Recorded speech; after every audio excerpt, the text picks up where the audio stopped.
Did Big Cat Weekend wrap up maybe the best week in Auburn recruiting history?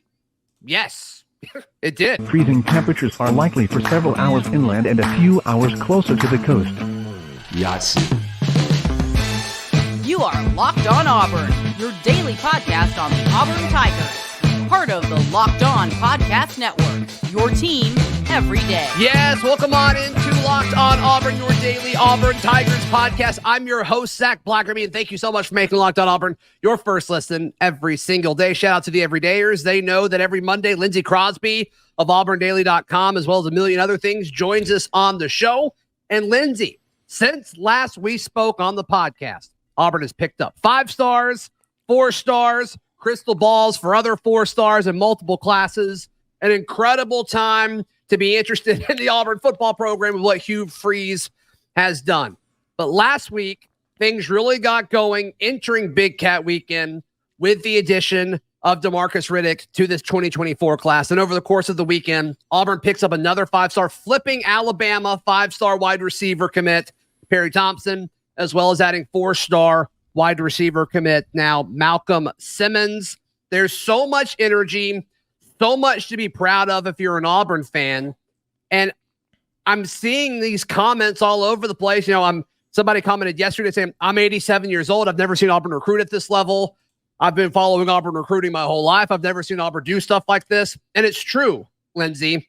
Big Cat Weekend wrapped up the biggest recruiting week in Auburn history, definitely the past decade. Yeah, and this is the thing about this is wild to me is Hugh Freeze hasn't coached a game here yet. Correct. This is all just based on off-season talk. Here's my plan for what we're going to do. Yes. Here's my vision of the program. Here's where I see you fit in. And this is where we are. It doesn't even, what happens if Auburn goes out there and knocks off a couple teams that we weren't necessarily expecting? I mean, we're all kind of assuming, it's going to be a 7-win season or an 8-win season or, just whatever.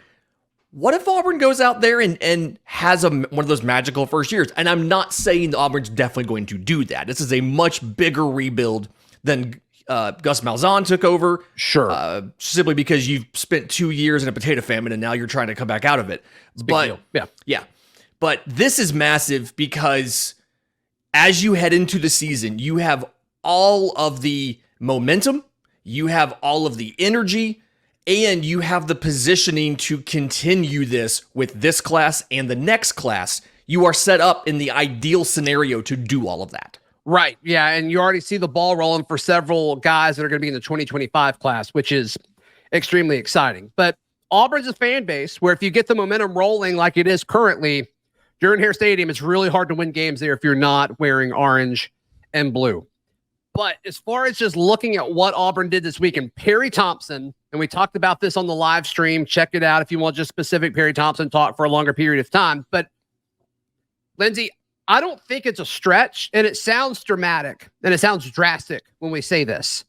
But Perry Thompson, this is not a prediction. I'm just saying that Perry Thompson has a chance to be the best wide receiver in Auburn history when it's all said and done.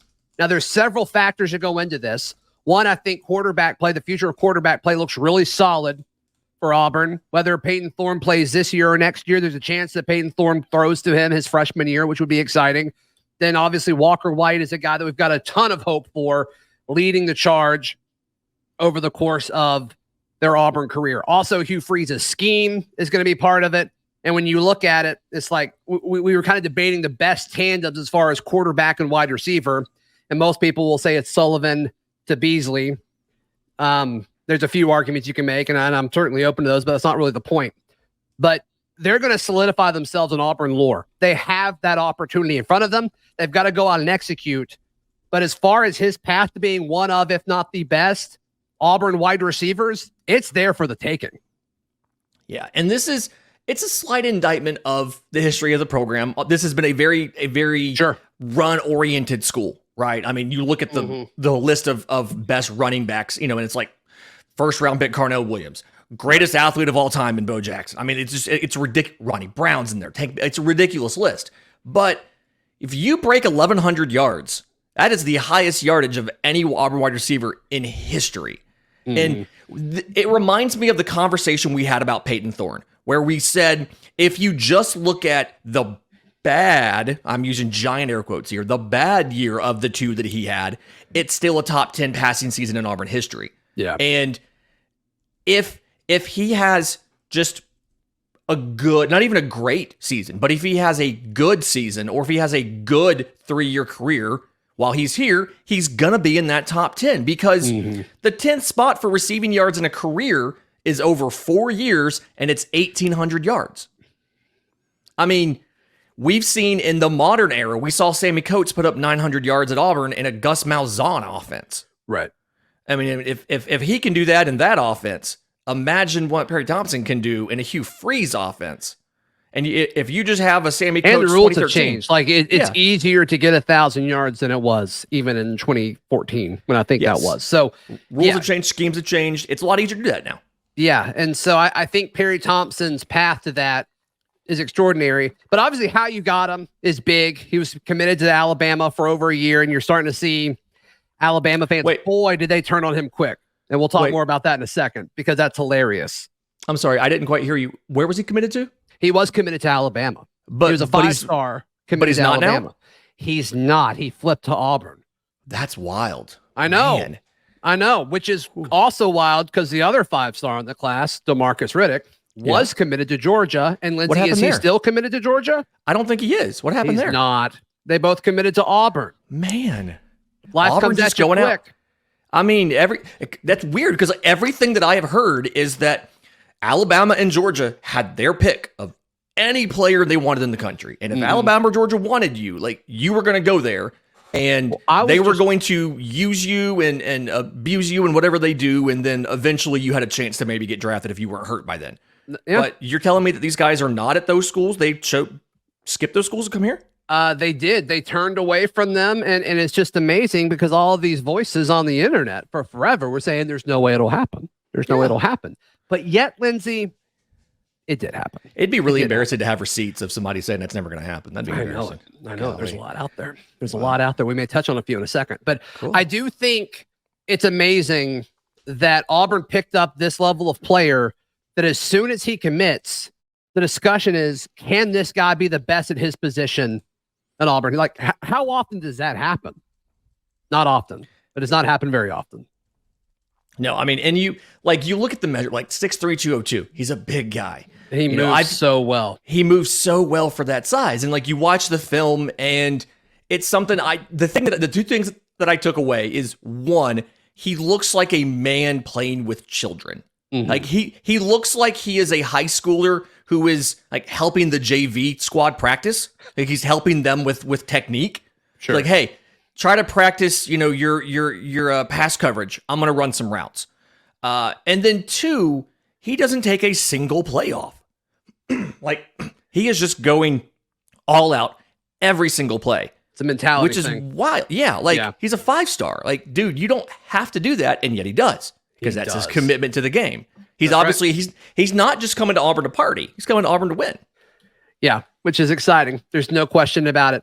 All right, Auburn is ranked, depending on where you look, as high as 16, their class. But that's not what you need to be looking at. We'll discuss that in just a moment, right here on Locked On Auburn. Today's show brought to you by our friends at eBay Motors. For a championship team, it's all about making sure every player is a perfect fit. We certainly saw that over the course of Big Cat Weekend. And it's the same when it comes to your vehicle. Every part needs to fit just right. So the next time you need parts or accessories for your car, head to eBay Motors. And with eBay Guaranteed Fit, you can make sure every part you need fits just right the first time around. Just add your type of car or vehicle to your My Garage page, and then they'll have this little green check mark that shows up next to all the parts to make sure it fits your vehicle. And if it doesn't, you, of course, will get all of your money back on that. So be sure to get the right parts, the right fit, and the right prices, all at ebaymotors.com. eBay Guaranteed Fit is only available to U.S. customers. Eligible items only.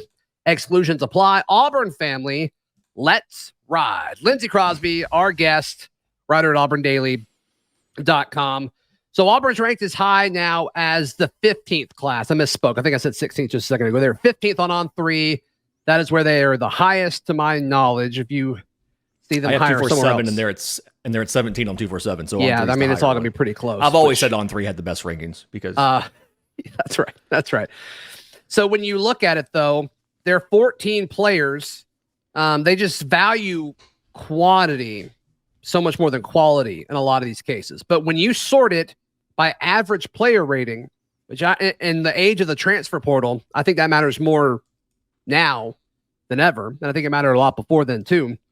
But Auburn, I think, may take less guys because they're going to need to get more transfers because there's like 3 position groups are going to be decimated by graduation at the end of this year. So when you look at average player ranking, Auburn is 4th in the country. And you look at it, Ohio State is 1st, Alabama is 2nd, Georgia is 3rd, and Auburn is 4th.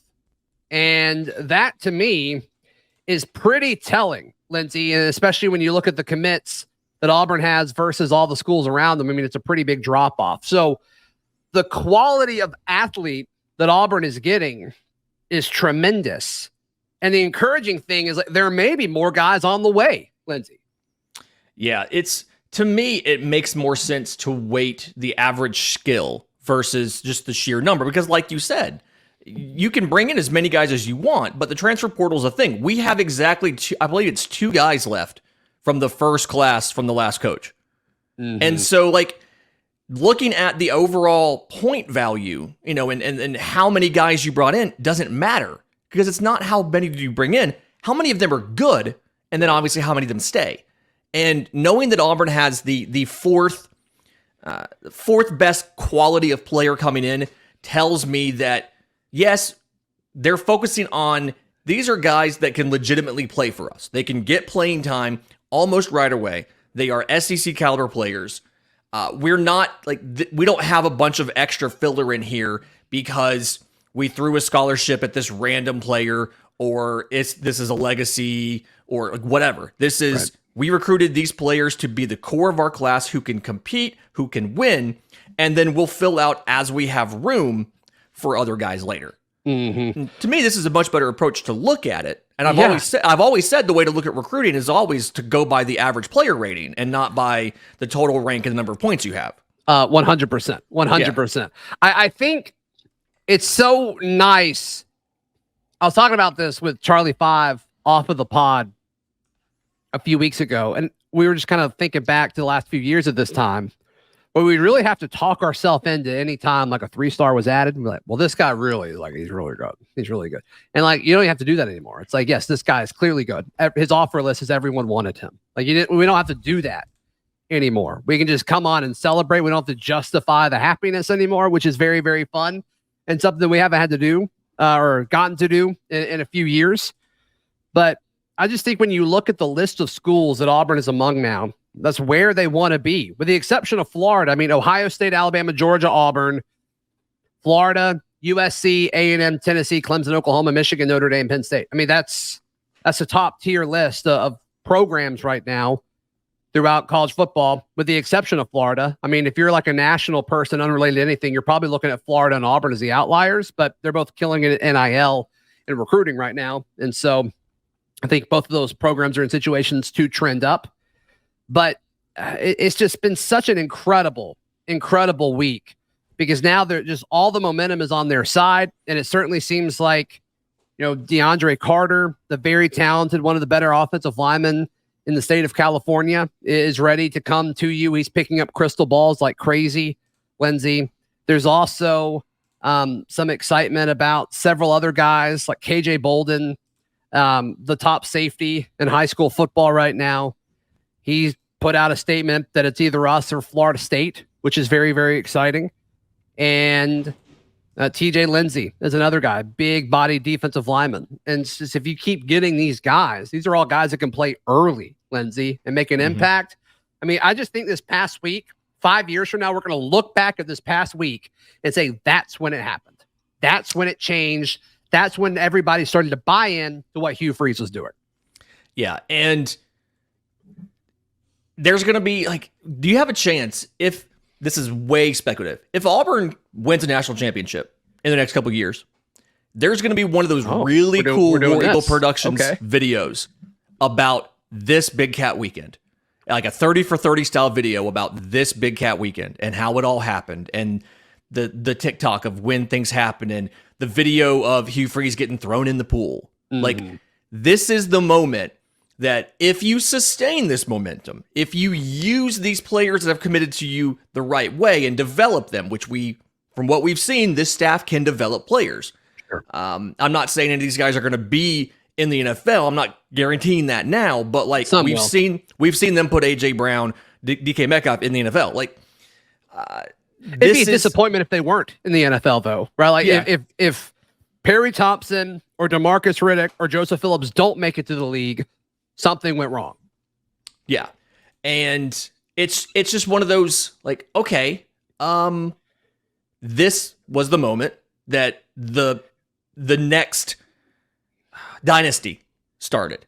Ooh. Like, this is the moment. Ooh. If Auburn goes on to be what we think it can be, ooh, and where Hugh Freeze has said he needs to get the program, and he's working on getting the program. Yeah, This is the moment where the dynasty started, which is wild because everybody told me that you're never going to stop Alabama, and then everybody told me that you were going to never stop Georgia. And Auburn is putting themselves in a position to have a chance to do that, and that's wild. Yeah, I was told we were done. It's not going to happen overnight, obviously, but it does happen one player at a time. And they've gotten 3 or 4 guys now that these other schools wanted. The best 2 schools in the country wanted the last several commits that Auburn's gotten. And that's the next step to all of this. I went on the radio in Montgomery, and a caller pointed out, well, if they get DeMarcus Riddick and they get Perry Thompson, it's going to mean more to Auburn than it is to Alabama and Georgia. And it's like, well, yeah, because this is the start of it. This is the start of it all. But you've got to get the first few before you can get a full class worth of guys. And, I mean, it seems to me they're going to get closer to a full class worth of guys that I think Alabama and Georgia really thought were happening. I mean, just the fact that we're even having this conversation at this point so early, like you said, before Hugh Freeze has ever coached a game. I mean, this is some awesome stuff. And it's happening at a level that we haven't seen in Auburn. And this was kind of what all the drama and controversy about this job was, right? Like, who would want to come coach at Auburn? Is what we were told for forever. As soon as Harsin was fired, why would you want that job? You can't beat Alabama and Georgia. Like, no, you can. You just got to have somebody who's not afraid of these dudes. Yeah. And Hugh Freeze is not afraid of Nick Saban. He beat him back-to-back years at Ole Miss. You think if he could do it at Ole Miss, he could do it at Auburn? Yeah, he absolutely can. Hot take. The hard part at Auburn isn't the coaching. The hard part's the recruiting. And this is why everybody was so frustrated with the way the last coaching staff ended up. Because and the one before, the last 3 or 4 years of Gus, same thing. Yeah, because like we understand that if you have to have the Jims and Joes, like you have to have the guys to beat these teams. You don't have to be on the same level as them, but you have to be in the ballpark. And we saw Gus, I call them empty recruiting classes because he chased 5 stars without necessarily the proper regard for where they should play or how they fit into the scheme. It was, he's a 5-star. We're going to sign that guy. And you saw so many of those 5 stars that they signed not pan out here, or those top recruits, those blue chip guys, not work out here. Mm-hmm. And the last regime said, you know what? I got a better idea. Rather than signing them and letting them transfer, I'm just not going to sign them. And you saw how quickly we just figured out that didn't work. Right. And Hugh Freeze says, you know what I'm going to do is I'm going to sign them if they fit, and we're going to try to develop them. We're going to try to win with them, and we're going to keep them. We'll see how that works. It's a wild concept, but the last 2 things we tried didn't work. Let's do this. No, I think it's going to work. I think it's going to work.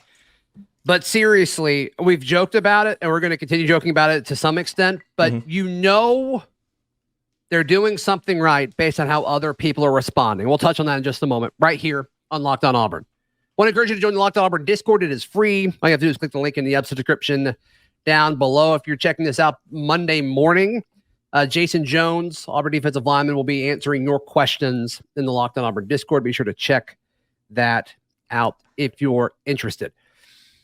You can tell that Auburn and Hugh Freeze and the staff, they're doing the right things, and this buzz is legitimate by the way Alabama and Georgia are acting. And just some of the message board posts that have been screenshotted and shared on social media, and some of the tweets that are being shared, it's like there's general like concern across the other fan bases, which is awesome, right? That's the goal in all of this. I couldn't share most of them, but I found my favorite that I just want to spend a second talking about, if you don't mind, Lindsay. Yep. This is from Bear Bryant's Burner is the name of the account. Just clarifying, this is not actually the burner of Bear Bryant, because Bear Bryant is deceased. That's true. So this person That's is true. lying too. She's lying to you. But anyway, go ahead. That's true. Multiple lies in this, I guess. So This is a tweet. Quote, "Just so you know, Nick Saban made Perry Thompson. When Saban offered him, he was ranked number 251 in the 247 composite rankings. After he got the offer, he shot up as high as 28th overall. Perry Thompson is the definition of biting the hand that fed you. Roll Tide, and I wish him the best," is what this account said. And this isn't like a crazy, like, this isn't an outlier.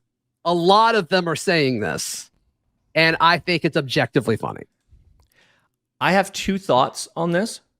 Okay. One, it doesn't feel like he legitimately wishes him the best. That felt like sarcasm.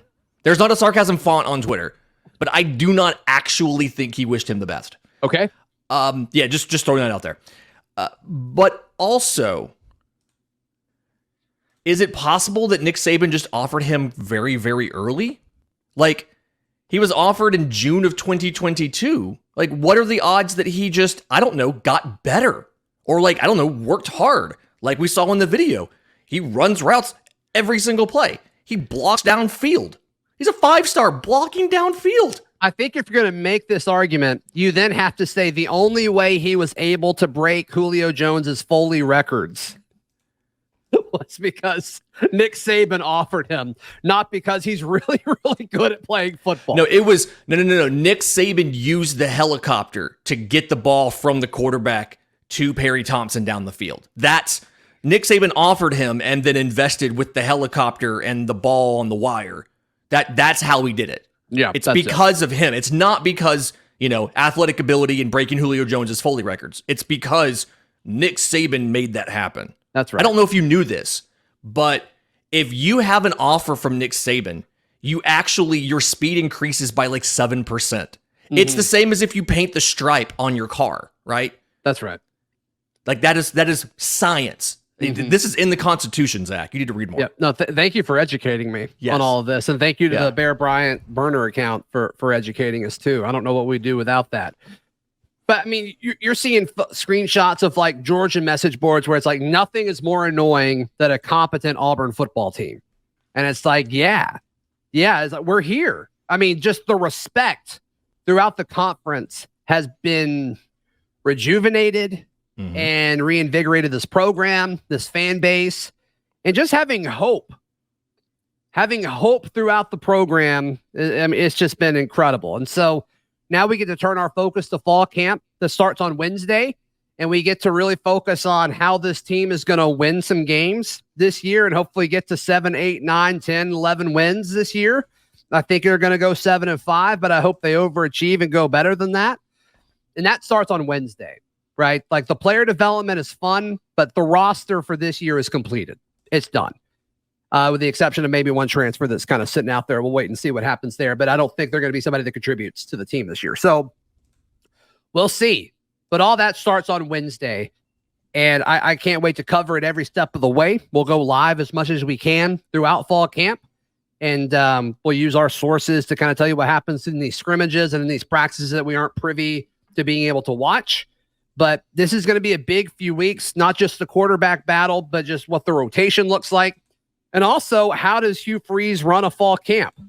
We get to see that firsthand to see how much different it was versus, how Gus did it or how Brian Harsin did it. So, I mean, this is going to be a fun era. We're about to